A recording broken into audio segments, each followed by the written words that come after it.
Pada suatu waktu di kedalaman laut yang mengerikan, ada sebuah insiden tragis yang mengungkap betapa berbahayanya dunia penyelaman dan teknologi yang digunakan untuk mengeksplorasi lautan dalam.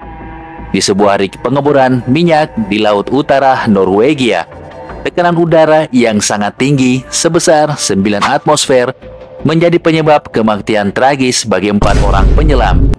Ketika ada celah sekecil 13 cm di pintu ruang dekompresi, hal ini menjadi pemicu yang mengerikan dan dapat mengubah hidup banyak orang. Tekanan udara yang tinggi bisa membuat tubuh manusia hancur berkeping-keping. Bagaimana tidak, udara bertekanan tinggi dengan kecepatan yang sangat tinggi akan keluar dan menghasilkan ledakan. Mari kita mulai cerita ini dari awal. Putar dulu intronya, sekalian subscribe ya.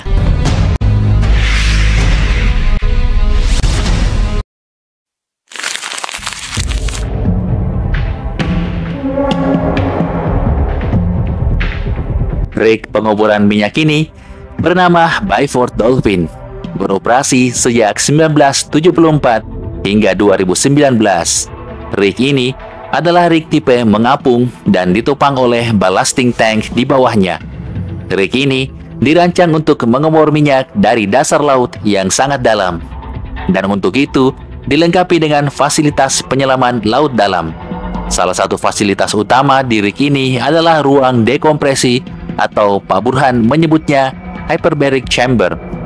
Apa itu hyperbaric chamber? Sabar ya dek, sabar. Saya lanjut dulu. Byford Dolphin mulai beroperasi dari tahun 1974 sampai 2019 dan selama itu telah terjadi banyak insiden. Akan tetapi yang paling mengerikan adalah kejadian ini. Yang namanya pengobaran dasar laut, pastinya rig ini butuh penyelam dong untuk memperbaiki kerusakan komponen di bawah sana. Pasti gajinya mahal, Bang. Benar sekali, tapi hal ini sepadan dengan resiko yang akan dihadapi. Penyelaman ini disebut dengan penyelaman saturasi. Saturasi yang di rumah sakit itu, Bang. Saturasi itu beda. Pekerjaan ini tidak boleh dilakukan oleh sembarangan orang, karena tubuhmu bisa langsung meledak dari dalam, dikarenakan tidak mampu menahan perubahan atmosfer. Perlu diketahui, tekanan atmosfer yang kita rasakan adalah 1 atmosfer. Tapi saat kita menyelam 10 meter di bawah air, maka satuannya 2 atmosfer, dan begitu seterusnya. Untuk mengatasi perubahan atmosfer, maka dibuatlah ruang dekompresi atau hyperbaric chamber, tempat para penyelam yang baru naik dari kedalaman laut tinggi untuk dapat beristirahat dan menyesuaikan tekanan tubuh mereka. Penyelam-penyelam ini berada di ruang dekompresi untuk menyesuaikan diri dengan tekanan setelah mereka menyelam selama beberapa hari atau beberapa minggu, agar tubuh bisa beradaptasi dengan tekanan. Di dalam ruang dekompresi ada beberapa sekat, dan setiap sekat punya tekanan yang berbeda-beda.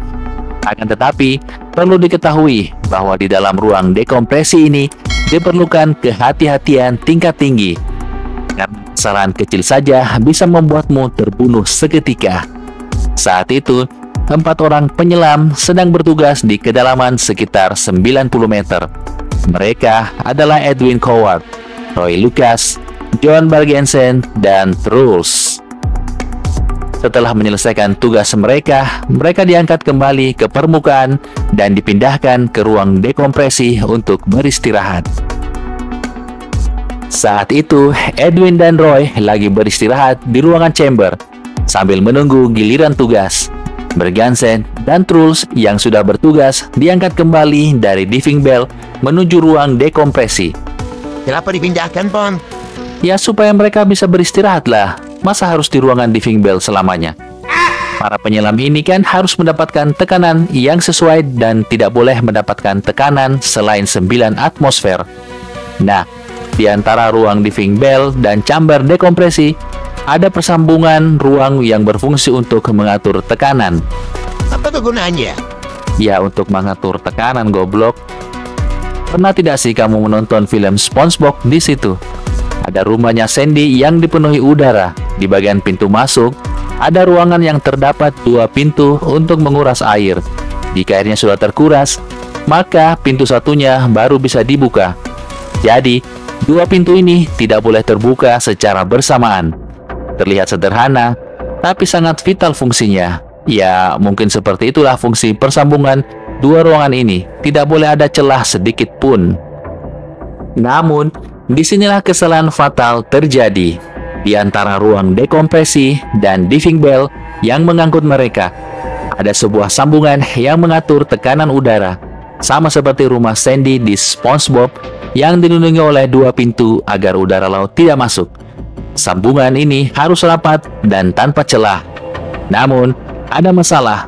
Pintu sambungan tersebut yang menghubungkan diving bell dengan ruang dekompresi tidak tertutup dengan rapat. Hanya ada celah kecil sekitar 13 cm. Itulah yang menyebabkan ledakan yang sangat kuat. Akibat perbedaan tekanan antara ruang dekompresi yang penuh udara bertekanan tinggi dan dunia luar yang bertekanan lebih rendah, udara yang sangat kuat terdorong keluar. Dalam sekejap, tubuh Trolls yang berada tepat di depan celah itu terdorong keluar dengan kekuatan luar biasa dan hancur seketika.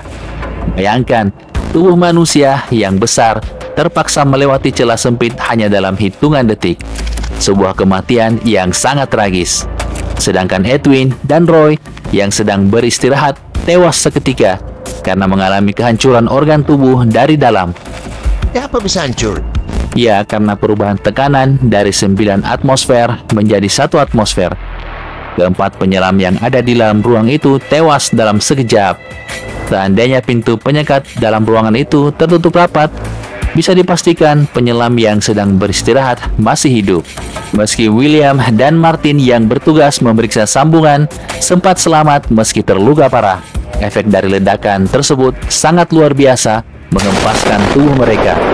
William meninggal dalam perjalanan ke rumah sakit, sementara Martin selamat meski dengan cedera berat. Setelah kejadian tersebut, autopsi mengungkapkan bahwa meski tubuh penyelam tidak hancur sepenuhnya, organ dalam mereka, termasuk paru-paru dan hati, telah rusak parah akibat ledakan tekanan tersebut. Berita tentang insiden ini cepat menyebar, terutama di Norwegia, dan keluarga korban pun menuntut keadilan. Pihak perusahaan pengoboran menyalahkan kesalahan manusia, terutama William yang diduga terlalu cepat membuka katup diving bell sebelum katup ruang dekompresi tertutup rapat. Namun, karena William telah meninggal dalam insiden tersebut, tidak ada cara untuk membuktikan atau membantah tuduhan itu. Dan kasihan si William sudah tewas disalahkan lagi. Ya, tidak dapat duit kompensasi pula. Investigasi kesulitan menemukan bukti karena sambungan penghubung antara diving bell dan ruang dekompresi sudah hancur akibat ledakan. Sementara itu, keluarga korban, terutama keluarga William, terus berjuang untuk membuktikan bahwa peralatan yang sudah tua dan tidak terawat itulah yang menyebabkan insiden ini. Mereka menuntut sistem pengunci ganda pada katup ruang dekompresi untuk mencegah kesalahan serupa di masa depan. Akhirnya, setelah bertahun-tahun perjuangan, pada 2008, keluarga William berhasil mendapatkan keadilan dengan keputusan bahwa William tidak bersalah dan kompensasi yang layak dibayarkan. Kisah ini mengingatkan kita bahwa teknologi yang kita andalkan, meski canggih, tetap memiliki potensi risiko yang besar.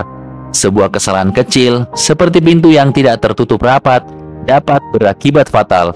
Kita juga belajar bahwa sistem pengamanan yang lebih baik harus selalu ada untuk melindungi mereka yang bekerja di lingkungan berbahaya. Keputusan dan tindakan kita, sekecil apapun, memiliki konsekuensi yang bisa sangat besar. Nah, begitulah kira-kira ceritanya pemirsa. Sampai jumpa di cerita berikutnya. Salam.